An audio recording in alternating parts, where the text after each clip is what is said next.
وہ جب کبھی اپنے ماضی پر نگاہ ڈالتا تو اسے فوراً یاد آ جاتا تھا کہ اس نے کس قدر تلخ اور مصائب میں ڈوبے ہوئے دن گزارے تھے۔ یہ وہ برے دن تھے جب اس کی اتنی بھی حیثیت نہ تھی کہ اپنے بیوی بچوں کو پیٹ بھر غذا فراہم کر سکے، اور اس کے معصوم بچے بھوک کی آگ میں جھلستے رہتے تھے۔ غربت اس پر پوری طرح غالب تھی۔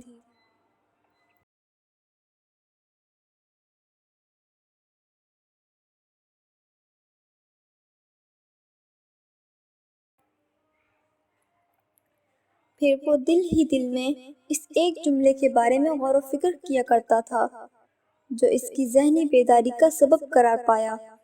وہ ایک جملہ جس نے اس کی روح کو غیر معمولی قوت عطا کر دی۔ وہ ایک جملہ جس نے اس کی زندگی میں انقلاب برپا کر دیا اور اس کی زبوں حالی خوشحالی میں بدل دی۔ کل جو گرہانہ انتہائی فکر و فاقہ اور بے سر و سامانی کی انتہائی شرمناک زندگی بسر کرنے پر مجبور تھا، وہ آج اس جملے کی وجہ سے انتہائی پرسکون زندگی بسر کر رہا تھا۔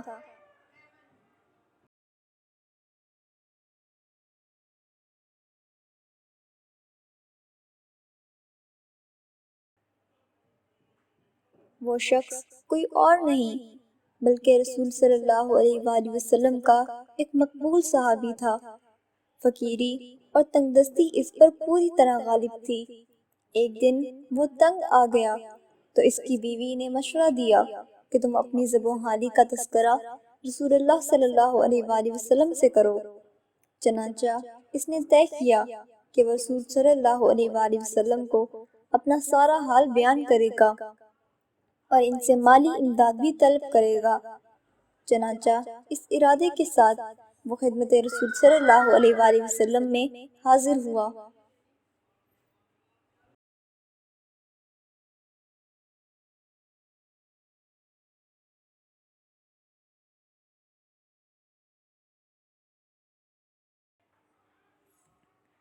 لیکن طلب سے قبل ہی اس نے آپ صلی اللہ علیہ وآلہ وسلم کی زبان سے یہ جملہ سنا: جو شخص ہم سے مدد کا طلبگار ہوگا ہم یقیناً اس کی مدد کریں گے، لیکن اگر کوئی شخص کسی مخلوق کے سامنے سوال دراز کرنے سے بے نیازی اختیار کرتا ہے تو خالق کائنات اس کو واقعی بے نیاز کر دیتا ہے۔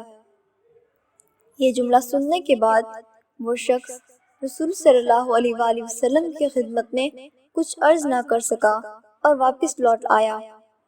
گھر پہنچ کر کیا دیکھتا ہے کہ پہلے ہی جیسا فکر و فاقہ جیسا ماحول طاری ہے۔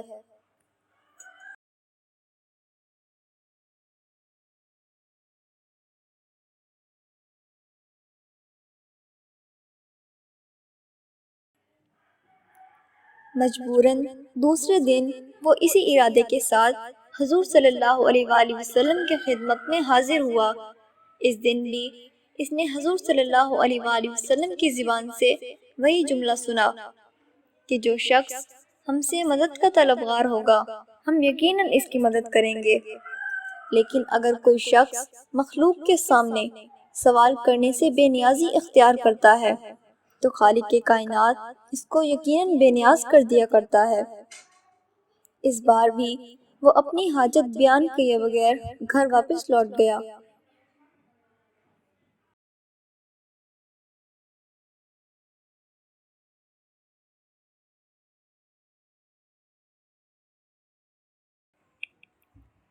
لیکن گھر پر چھائی ہوئی بے سر و سامانی اور غیر معمولی مصائب نے اسے اس بات پر مجبور کر دیا کہ وہ دوبارہ اپنی حاجت لے کر حضور صلی اللہ علیہ وآلہ وسلم کی خدمت میں حاضر ہوا، اور اس بار پھر حضور صلی اللہ علیہ وآلہ وسلم کے ہونٹ حرکت میں آئے اور انہوں نے اپنے پہلے جیسے مخصوص لہجے میں وہی جملہ پھر سے دہرایا۔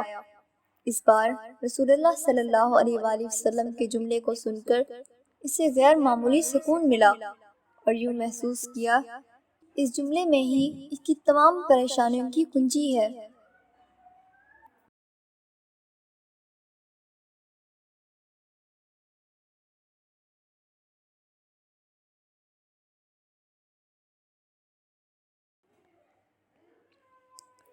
اس دفعہ رسول صلی اللہ علیہ وآلہ وسلم کی خدمت سے جاتے ہوئے اسے بے پناہ سکون کا احساس ہو رہا تھا۔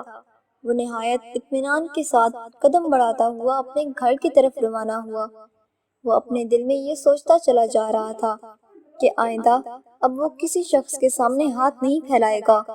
اگر سوال کرنا ہی ہے تو اپنے پروردگار سے کروں گا اور اسی پر بھروسہ کرتا ہوا اس قوت بازو سے کام لوں گا جو اس نے ہمیں عطا کر رکھی ہے۔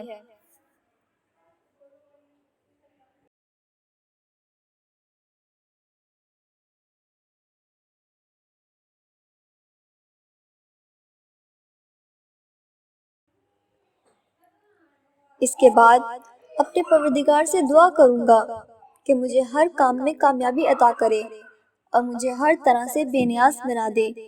اس کے بعد اس شخص نے غور کرنا شروع کیا کہ میں کیا کام کر سکتا ہوں۔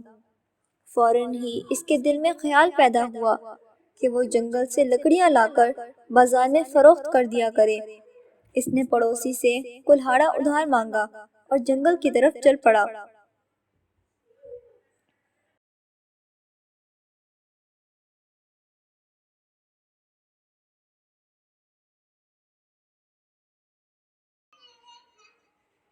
تھوڑی محنت کے بعد اس نے بہت ساری لکڑیاں اکٹھی کر لی اور انہیں بازار جا کر فروخت کر دیا۔ اس طرح اسے اپنی محنت کا پھل بہت اچھا معلوم ہوا۔ چنانچہ اس نے آئندہ بھی اپنا یہ کام جاری رکھا۔ دھیرے دھیرے اس نے اپنی آمدنی سے ایک کلہاڑا خرید لیا۔ پھر کچھ دنوں کی آمدنی سے اس نے کچھ جانور اور دیگر گھریلو سامان بھی خرید لیا۔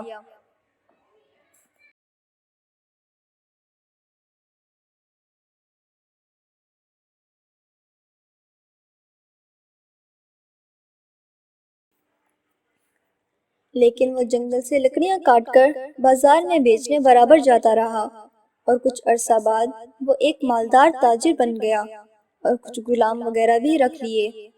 ایک روز رسول اللہ صلی اللہ علیہ وآلہ وسلم اس شخص کے پاس گئے اور مسکراتے ہوئے کہا، میں نے کہا تھا کہ جو شخص ہم سے مدد چاہے ہم اس کی مدد ضرور کریں گے، لیکن کسی شخص نے بے نیازی سے کام لیا تو پروردگار عالم اسے یقیناً بے نیاز بنا دے گا۔